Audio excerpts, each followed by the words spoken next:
on today's FaceTime. Feel the pain. Cracking bricks over their face. Hardening yourself by hitting a brick wall over and over again. Climbing on the trees and running through the treetops. 2x4s. Bam! Broken. Next one. Bam! Yeah. Shao Lin Kung Fu is all about being direct. And you gotta kick it, you gotta knee it, you gotta punch them. I hate the cameraman. Oh, I'm holding my hand. Like, you're moving your whole body, you're going everywhere, you're going... Where was the flying lesson?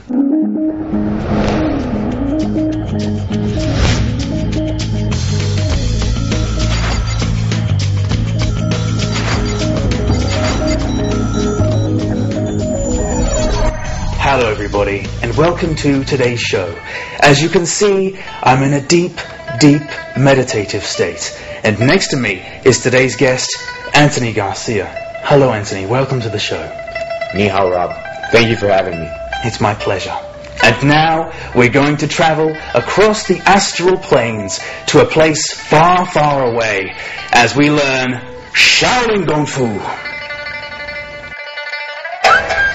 It worked. I'm dressed, as you can see, in this lovely attire, and my nipple's out, and the master's that way, so let's go meet him.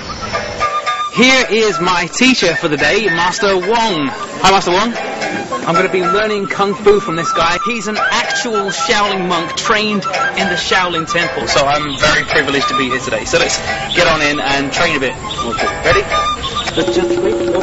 It's with head. Can you feel? When to follow? Okay. Follow me. Okay. 1, 2, go. And that's to show respect for this ground. Yeah.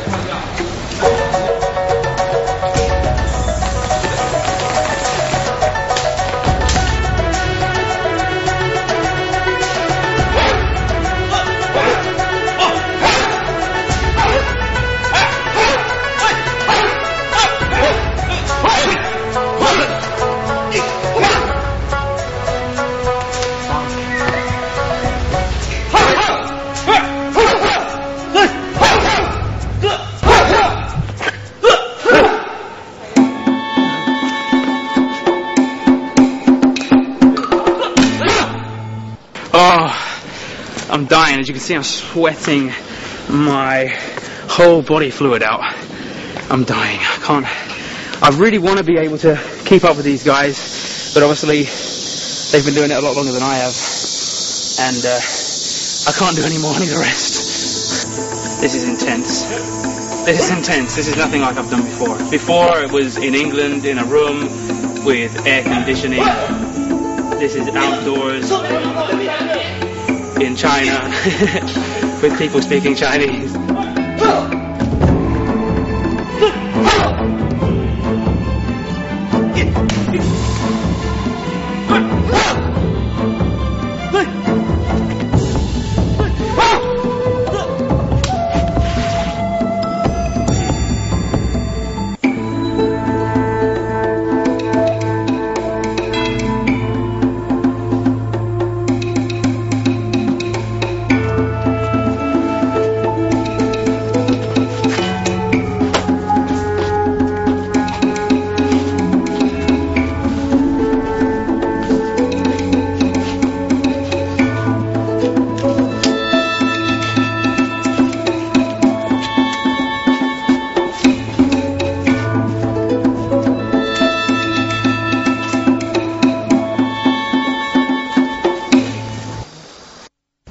Well, I don't know how you're feeling, but after that was shot yesterday, by the way, and my body is still aching even the day after. How about you? Well, that's a weekend workout for me, but it's definitely worth it. I guess you've been doing it a lot longer than I have, so I've got my pecs here, or what I have, I call them pecs, they're not really, but my pecs, they're hurting, and my arms as well, from just doing the simple things like push-ups and stuff that I haven't done for a very long time. That's a lot of the workouts, just simple, continual, focused workouts over and over again. Just to train your body, harden your body. Exactly, to get your tendons, your muscles, everything strong. You seem to like that. You was pretty like, he was quite aggressive there. Yeah, I do, because if you can focus your body, it also focuses your mind. So what I need to do is just harden my body a bit more, get down to the push-ups and Push-ups, sit-ups, squats. Cool. And one of the things that stands out most about you today, obviously you're an interesting person, but your clothes are even more interesting. They're a luminous orange. Yes. Is this the actual colour that the monks wear? Yes, this is what the students all wear. We either wear orange, and the shifus wear a gray, as you've seen. And we also wear that too when we have performances. I've always seen the performances and they're like slightly darker. You today look a bit like Dragon Ball Z, that's what I'm seeing. Yeah. You need to spice your hair up a bit. Alright, we've talked about your attire. Let's now talk about Shao Lin Kung Fu a little bit more. We've seen it in action. We've seen us doing the training and some of the moves and techniques that they use to train their bodies. But what about the philosophy behind it and the history behind Shao Lin Kung Fu? The main tenet of Shao Lin Kung Fu is to be your best, to strive for the next level. You can stay on one plateau for a little bit, but you can never live there. You've always got to be going up and up. There's always ways to improve. Wang Shifu is a great teacher, a great master, always pushing me, always making me go the extra step. I really appreciate his philosophy and how he can teach it through teaching me basic moves. He didn't push everybody too hard. Okay, for the training regimes, everybody kind of wants to do it as best they can. But when I wanted to drop out, it wasn't like army style. It wasn't like, no, you can't drop out. Like, get down there, do some more push-ups. Yeah. So, because when I think of Shao Lin Kung Fu, I think of that. You know, everybody's like super strict. Yeah, that is the mentality. Sometimes you have to eat that bitterness. Yeah. You have to feel the pain. You have to feel your lactic acid burning in order for you to get better. But you get what you put into it.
And that's about it, that's all I got.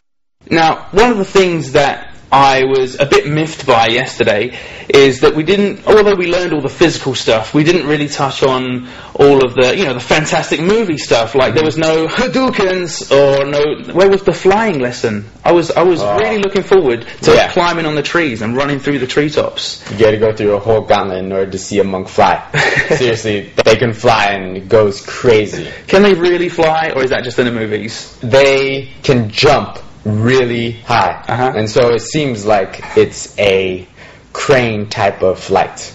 You don't need extravagance. You don't need the really flashy showing off your moves beforehand. Shao Lin Kung Fu is all about being direct, not wasting your energy. A real master only needs one move to take down his opponent. Okay, so that's one that you've discovered is not real. How about some that you've discovered are real? The drunken style fighting, it throws your opponent off guard. I used to think that it was just, real fun. Look at Jackie Chan pretending he's drunk and, he's just good at Kung Fu and he puts that in there. But in reality, it's getting them to look off target and then getting in a particular position and then hitting them right underneath their arms, their armpit, the neck, all the erogenous regions. You're talking about drunken Kung Fu now. Yeah. Is that part of Shao Lin Kung Fu as well?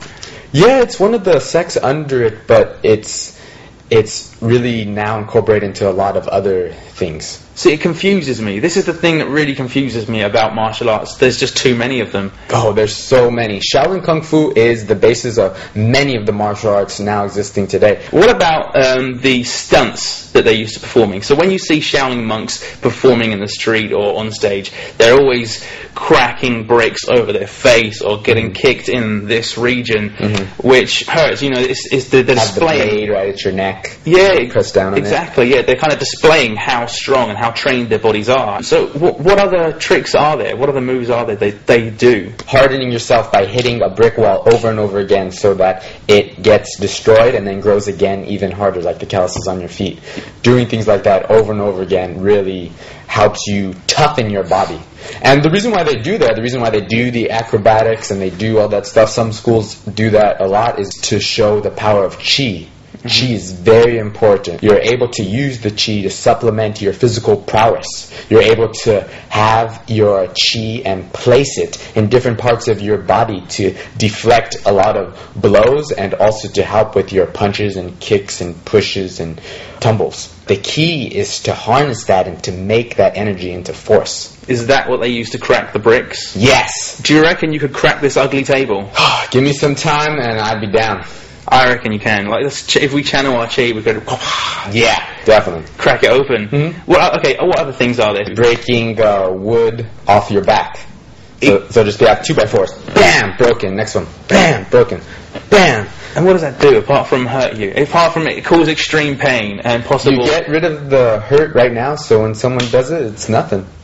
Is anyone going to fight these people? How often do you think they actually get into it? I don't want to fight those people. Actually, the best thing to do is to train yourself so well and to be such a great master so you don't have to fight. People know not to mess with you. The only thing that surpasses a true Shaolin Shifu's prowess is his love for peace. He wants to be peaceful. He wants to be in tune with nature. He wants to improve yourself. Again, it's a war within yourself. That is Chang. In Chang, there are 5 respects. First, respect all religion and wushu faction. Second, respect parents, teacher, coach, Kung Fu brother, and Kung Fu sister. Third, respect training fields, equipment, keep them clean and tidy. Respect clothes of all levels. Respect food.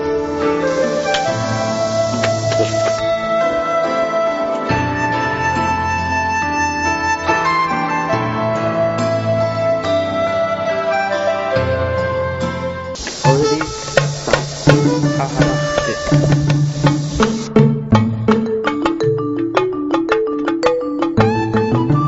I hate the cameraman. The person controlling the camera, I hate him because it's made me do this so many times.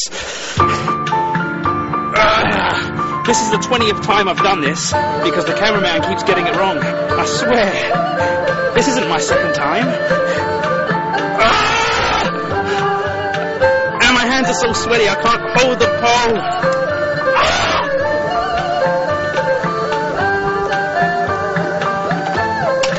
be out like this when you want. Watch out, because I'm just going to go for it. I can't even get the first one. The first one's the hardest one.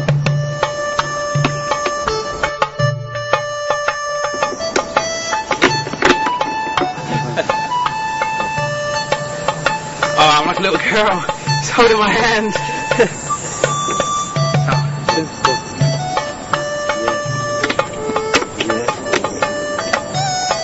Ta-da! With the help of my lovely assistant.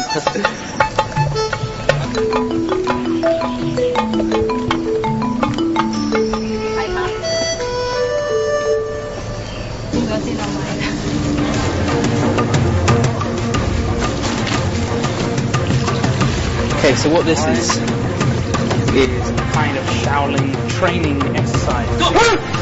Some of the equipment, and they slap the water, splashing all over me. And basically, it's training his palm and the back of his hand. Some serious stuff. Now in the video, as we saw earlier, there was somebody splashing the bowl of water, and there was a lot of exercise equipment there to train your body and make you strong. Obviously that's the prime reason behind using those, but how do they make your body stronger? So how does splashing water really help me to become a Shaolin master? That particular exercise really works on your speed. You want to hit the water and get out of there as quick as you can. There's other ones like the punching sandbags one where all of them are coming at you. It times your reactions and your perception, because you have to know when a bag is coming from your behind, and you got to kick it and you got to knee it. You got to punch them all before it hits you. At that time, I was already pretty dead. I didn't like the bag thing. But in the beginning, everyone's like that. Like everything, you got to practice that. You got to stick with it. Another one is, you saw me in the video with me having my legs in a mabu position, like riding a horse. Try that one. To a rope to sand a bag and lift it up. That really works your forearm. That for me was pretty difficult because it's metal, there's no grip on it, and my hands were sweating. I was trying to do it up. As I was doing it up, it's unspinning itself, so it was extra hard. And you did it though. See, that's the great thing. Like, little achievements every day that accumulate up. I think once. That's no problem.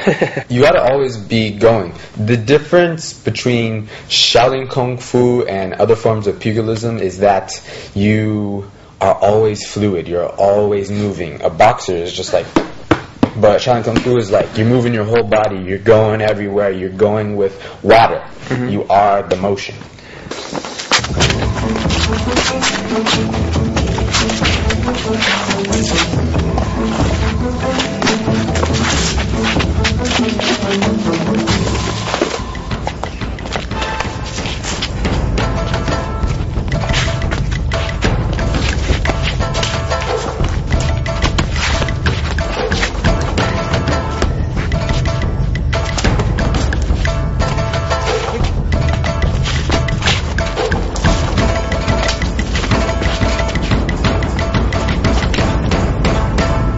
One of the other pieces of equipment that you used on the day was the old wooden man, which obviously you used to block and prepare yourself for the moves that might be coming at you. We've learned in a previous episode that we shot about Wing Chun, and I thought that was just specifically for that martial art. But does it get used across all the different martial arts? Yeah, I think that is really used throughout a lot of Kung Fu, all the different styles, because it's basic. It's where the opponent's hands and legs would be and how you would do it. And you can hit it hard.